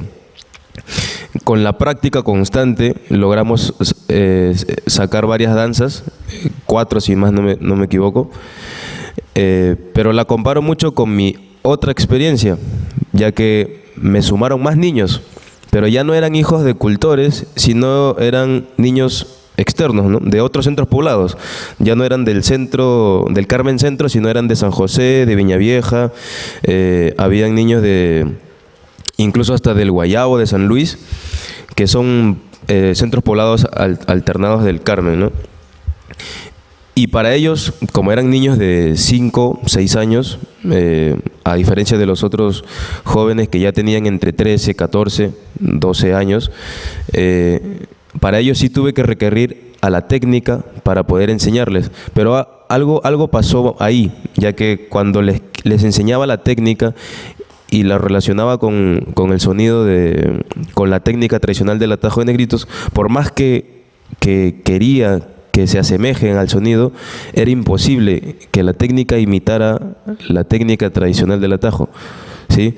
Porque ellos saben notas, conocen notas, saben al menos lo que yo no aprendí en mi primera oportunidad, que serían básicamente aprender los nombres de las cuerdas. Simplemente basándonos en la afinación estándar, ¿no? Todavía no entrando en la parte de la afinación tradicional, sino en la afinación estándar. Pero por más que yo quería acercar a estos niños al sonido, era imposible, se me fue muy imposible. Entonces, fue una experiencia bastante retadora para mí, ya que no hay libros que enseñen cómo enseñar música tradicional, o al menos de atajo de negritos. Entonces fui proponiendo mis propias técnicas de enseñanza en base al juego, ¿no? En base a pregunta y respuesta, que me funcionó muy bien, o en base a cortar una frase larga de una danza y enseñárselas de una manera más cuadriculada, más lineal, por así decirlo, ¿no? Fue positivo el resultado, pero aún así no era el sonido tradicional, pero era la danza, pero no era la esencia, ¿sí? ¿Me dejo entender? Por más de explicar la nota pedal, que obviamente no la expliqué de una manera más técnica, sino de una manera más inconsciente, en el sentido de hacer un juego de doble cuerda sin tocar nada, simplemente un entrenamiento de doble cuerdas y dominio del arco, que es más complicado, pienso yo, para esa edad, ya que el arco lleva una rítmica, mientras que la mano izquierda hace otra digitación de notas. Entonces, asumí y abracé el proceso, ya que no era normal ver niños tocar violín, y de una manera tradicional, porque les enseñé de la manera occidental, la que todos conocemos, que es posando el violín acá, y la tradicional. Hubieron niños que tocaron así y hubieron niñas y niños que tocaron de esta forma. Entonces me pareció genial, porque luego los junté con los antiguos, con los que ya había tenido en mi primer grupo, y el sonido que tenían los niños con los jóvenes, al momento de juntarlos, fusionaron y se logró el objetivo, ¿no? El que yo quería, que era el sonido tradicional del atajo.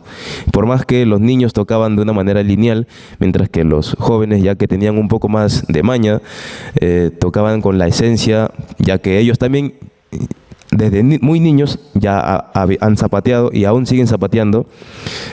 Pienso que se les hizo más fácil a ellos porque ya habían zapateado y tenían una memoria musical desde pequeños, ¿no? Que inconscientemente la tenían ya grabado en su memoria. En cambio, los otros niños, sacando las cuentas y haciendo un poco la comparación y el estudio, no tenían siquiera noción de lo que era el zapateo, o noción siquiera de lo que era un panalivio. Entonces había que recurrir a otras técnicas y a otro procedimiento con estos niños a comparación de los otros, ¿no? Pero bueno, el resultado fue positivo, y pienso en esas dos partes siempre, ¿no? Que como ya he mencionado, para lograr el sonido de un violinista de atajo de negritos, pienso que sí es indispensable, o sí es obligatorio tener una práctica dancística, ¿no? Bailar antes de experimentar la conexión con el violín, para poder llegar al sonido. Y bueno, eso es todo. Por el debido proceso. Exacto, pasar por el debido proceso. Todo por conducto regular, exacto. Gracias, Roro, por la pregunta, gracias por estar acá. Sí, yo estoy intentando ver el asunto de autenticidad más allá de un esencialismo estratégico, de un mecanismo político, es verdad, y aceptando la crítica a la autenticidad desde la academia, que yo admiro, no solo acepto, sino admiro, y me parece que es una crítica decolonizadora, es más. Pero como tú también has dicho, ¿qué pasa cuando decolonizamos a la fuerza o imponemos saberes o decimos que saberes otros no son saberes? Entonces ahí es donde este trabajo está creciendo, ¿no? Eso es, ¿no? O sea, siguiendo a Haraway, pensando que hay un saber situado en un espacio determinado y ese saber es cambiante. Y que hay otros mecanismos de saber con esto del groove, o sea, que es auténtico, algo que te hace mover, que te genera sensación, que te genera una emoción y también aceptar que pese a que las cosas cambian, también tienen continuos y así cambian, no sé, los modos de producción hay cosas que no son iguales pero se repiten parcialmente. Esas son las preocupaciones que me han hecho comenzar este trabajo, estas reflexiones. Y yo digo que soy un etnomusicólogo chusco por eso, porque estas dos ideas, estas dos concepciones me mueven a mí, me mueven y estoy intentando, este es un primer intento de diálogo y que convivan en mí. Eso. Sí, bueno, yo tengo una pregunta para Luis. Vi que en los violines suelen poner telas, adornos. ¿Eso tiene algo que ver de procedencia? ¿Quién te enseñó o simplemente justo el violinista? Bueno, te refieres a estos adornos, ¿verdad? Ajá, sí. Creo que esto tiene que ver más con un tema afectivo que con un tema técnico, ¿no? De hecho, no es solo de ahora, sino que yo desde que tengo uso de razón y desde que conozco los violines, cómo lo adornan en el Carmen, son más como que colores patrios, los cuales adornan también el arco, o sea, toda esta parte del arco lo adornan con... Creo que es como una vestimenta del violín, al igual que la vestimenta del atajo de negritos, tienen los colores son similares, ¿no? Ya que las bandas, las contrabandas son de distintos colores, son muy coloridos y tienen, es un gusto propio, ¿no?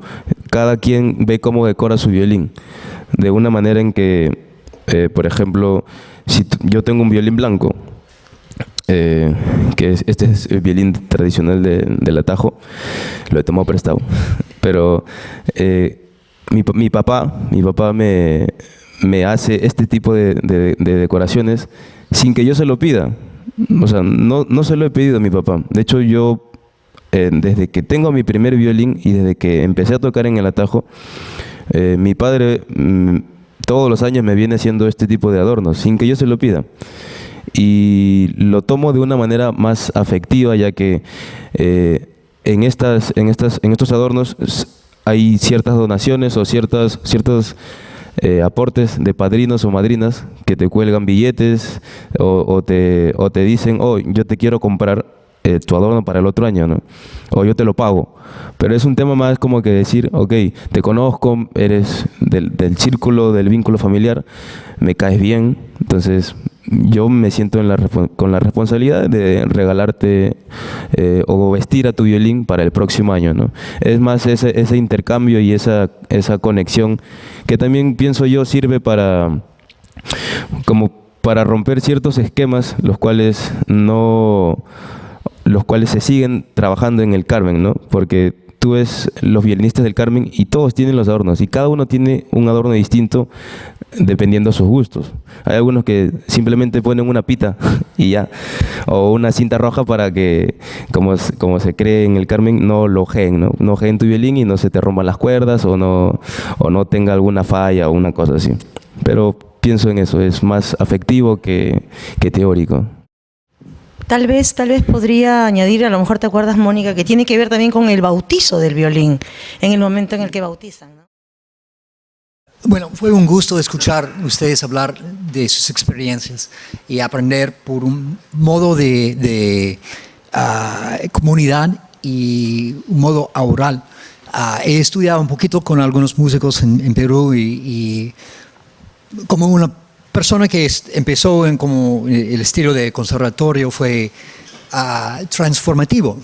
Entonces mi pregunta pertenece a la modernidad y si complica la enseñanza o hay una tensión entre la comunidad o tal vez es completamente el contrario. Cuando Luis enseña, ¿tienes que pedir que apaga el celular o cosas así? ¿O cuando todos entran es tan claro que la comunidad es tan fuerte? Eso es mi pregunta. Creo que cuando empecé a enseñar este tipo de, este estilo, al momento de que me brindaron un espacio ya más formal, en el sentido de que había 10, 12, 20 jóvenes, los cuales lo dividía por grupos, ya que eran de distintas edades. Cada que llegaban al espacio, de hecho, no era necesario decirles, ok, esto va a ser así, vamos a hacer esto, vamos a hacer el otro. Desde que de por sí yo notaba el respeto de los niños desde el primer día que me veían, ¿no? Entonces, pienso que el interés de estos niños, más allá de relacionarlo con el juego, es también lo que ven, la imagen que ven desde fuera, ¿no? Porque los niños ven que siempre todos incluyendo caporales y zapateadores, entre todos hay un respeto. Entonces, pienso que eso también es un aprendizaje, ¿no? Un aprendizaje inconsciente, el cual el niño ya se va formando de esa manera. No es necesario yo explicarles o decirles, respétenme porque soy el profesor, ¿no? No necesito eso, sino que como en el Carmen nos conocemos, creo, la mayoría, ya cada joven y niño sabe quién está parado a su al frente y sabe qué va a aprender y por qué está ahí, ¿no? Pero bueno, básicamente al momento de enseñar yo me he saltado ciertos procesos que tienen que ver con lo occidental, ¿no? Que es básicamente empezar por el libro Suzuki, cositas así que son como que ya reglas para aprender a tocar el violín, y lo relaciono o lo simplifico toda esa técnica yendo directo, como se dice, directo al grano, ¿no? Entonces el niño ya de por sí explora el sonido sin siquiera presionar un traste, explora el sonido desde las notas dobles, desde los bicordios. Entonces, por ahí ya llamas la atención, porque es algo que el niño nunca en su vida ha hecho, ¿no? Entonces le impacta y lo hace conectar de cierto modo, porque dice, oh, yo he escuchado esto, o yo he visto esto, cómo zapatean esto, eso es panalivio, ¿no? O eso es zancudito, ¿no? O eso es pasada, ¿no? Y de momento a otro, o bailan, o cantan, o simplemente se alegran por haber hecho algo que en realidad es difícil, pero ellos lo hacen sentir fácil, ¿no? Entonces, por ese lado pienso yo de que para mí ha sido bastante satisfactorio y bonito el que yo pueda compartir el poco conocimiento con los niños de mi comunidad. Sí. Yo quería añadir que no hay nada difícil si realmente se respetan los procesos de aprendizaje, si tienes en cuenta el desarrollo de cada uno. En el año 2010 al 2012 hubo esta experiencia en el Centro Cultural San Daniel con Boni, donde tú estuviste de 6 años, y ahí era, y es algo que siempre me pregunto, ¿no? ¿Por qué no se puede, y eso te lo doy a ti que estás ahorita allá, ¿no? ¿Por qué no se puede hablar de una iniciación musical que incluya, no voy a los 5 años a aprender el violín, me voy a iniciar desde mi música, voy a cantarla, voy a tocarla, y luego va a aparecer esta parte del violín como algo muy natural, e incorporar estas músicas que además tienen 5 notas, pocas notas, en este repertorio de iniciación musical y salir del Twinkle Twinkle Little Star, porque realmente, y esa era la otra, ¿no? ¿Cómo suenan los niños? Y ya he escuchado algunos de Cañete y otros que están en estas escuelas en las que aprenden el violín de una manera académica, por así decirlo, y después además están tocando música de atajo, y tú lo escuchas y no es. Entonces, darle ese valor a esas músicas para que la iniciación musical en general las incluya, las adapte, sean parte de esos conocimientos previos, de esas vivencias y de esa emoción que tiene el vivir la música, el hacer la música. Entonces, tocar 2 cuerdas, chan, cachan, can, chan, eso ahí está. Estamos jugando, estamos tocando y alguien te toca todo y de pronto estás tocando. No tengo que poner el dedo en el lugar exacto. Y eso es bien importante para rescatar esa manera. Yo tenía una preguntita además. ¿Pero qué opinas de la rigidez que hay, o si sigue existiendo, en el atajo con respecto a los castigos, con respecto a que no te puedes sentar, tienes que estar parado durante todo el ensayo y ese tipo de cosas? ¿Se refleja también en esta enseñanza del violín o se refleja como algo completo? Bueno, personalmente sí, es que ya me imagino que cuando usted fue al Carmen aún se veían esos... Claro, sí. Bueno, los castigos no aplican para los niños, solo aplican para los grandes que ya saben que le van a castigar si hacen algo, si hacen una falta, ¿no? Lo que se le conoce como ataque. Entonces, cuando el caporal mayor manda para que carguen a alguien por una falta de respeto o una falta de irresponsabilidad. ¿Por qué llegaste un poquito tarde? Porque llegaste un poco tarde. Bueno, creo que antes, por lo que me cuentan mis tíos, se castigaba mucho más seguido. Ahora ya no. De hecho, ahora es muy difícil ver que carguen a alguien. La falta tiene que ser muy grave ya para que la carguen, pero no aplico eso porque, bueno, yo me he informado de otro tipo de enseñanza, ¿no? De una enseñanza un poco más lúdica, de tratar un poco... La conexión con el niño es mucho más afectiva, trato de llegar al niño para tomar su atención y no simplemente imponerle lo que yo sé, sino, ok, juguemos juntos y lo que hacíamos con usted en el Carmen, que era el juego, que a mí me gustaba mucho y yo era muy juguetón desde chiquito, y así he aprendido todo lo que sé hasta ahora de manera lúdica, ¿no? Entonces, para enseñar este tipo de danzas y estilo, también requiero a ese tipo de juego, a ese tipo de dinámicas. Es como que, ok, vamos a hacer esto y vamos a lograr esto. Y se logra conversando con los niños ya te empiezan a ver como una imagen más afectiva, te ven por la calle y corren y te abrazan y es como que a mí personalmente me llena un montón porque no hay mucha conexión del niño hacia un caporal, por ejemplo. El niño no se le va a acercar corriendo a un caporal porque el caporal lo va a mandar a su casa. Entonces, conmigo, como yo ya tengo una conexión más cercana con ellos, pienso yo, más afectiva y mucho más cercana llegar y escucharlos, porque ellos también ven los ejemplos de los grandes, ¿no? Dicen, ok, pero ¿por qué hicieron esto o por qué hacen esto? ¿Y por qué a mí me resondran por esto o me reclaman por esto?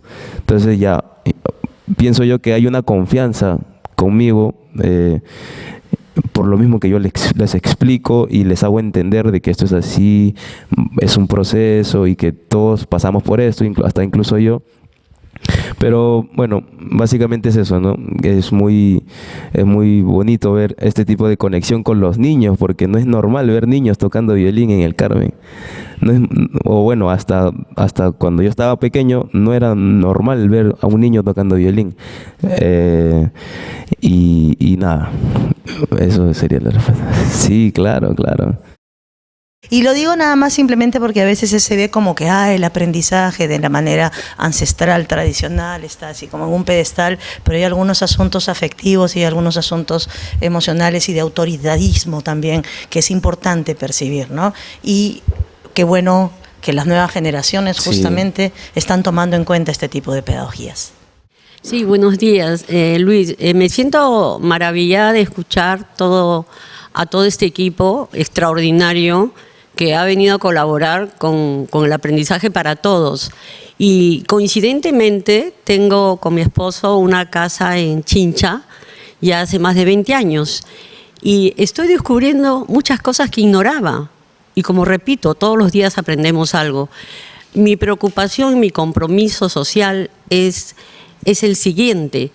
Todo este bagaje, toda esta riqueza ancestral de tradiciones se está de alguna manera traduciendo en los colegios, porque en Chincha hay varios colegios, porque si bien es cierto que existe este instituto, esta academia de Amador Bayumbroso, quiero de alguna manera que me informen si en los colegios se podría, como un curso libre, no predicar desde una etapa inicial para que los niños de alguna manera también transmitan como herencia esa tradición y esa riqueza musical, porque sabemos que la música es uno de los lenguajes a nivel universal, como el deporte, ¿no? Entonces, esa es mi preocupación ahora, si en los colegios se da hincapié a toda esta riqueza, a todo este bagaje que yo acabo de informarme, porque yo frecuento Chincha hace más de 20 años y sí he ido varias veces a este restaurante, a esta academia de los señores Bayumbroso, pero no tenía idea de lo del violín, no tenía ninguna idea, y soy peruana. Bueno, soy peruana Tuzán, pero esa es la respuesta que me gustaría que de alguna manera me ilustren. Sí están habiendo iniciativas para compartir saberes en Chincha. Se ha ganado financiamientos para visitar colegios en Chincha de manera rotativa, y en el Carmen hay espacios de enseñanza musical permanentes de tradiciones del Carmen. Es nuevo, esto no tiene más de un año, pero sí está pasando, y la gente se está preocupando por que pase. Si seguimos el Facebook de la municipalidad, hay fotos sobre esto. En el Centro Cultural Amador Bayumbroso también hay fotos sobre este proceso donde la comunidad está enseñando sus saberes, por lo menos a nivel inicial. Sí. Bien, estamos ya en la hora. Yo les pediría a cada uno si podría darnos una frase de conclusión a partir de este encuentro. Muchas gracias por venir y estar en familia aquí es un honor. Muchas gracias. Muchas gracias nuevamente, y citando a Chalena, estamos aquí reflexionando acerca del ejercicio de las culturas propias. Así. Bueno, a mí me gustaría solamente decir una pequeña frase que la escuché la leí en un libro del maestro Máximo Damián, que básicamente dice lo siguiente: la técnica sin el acompañamiento del sentimiento, o la técnica sin sentimiento, no sirve para nada. Eso es todo.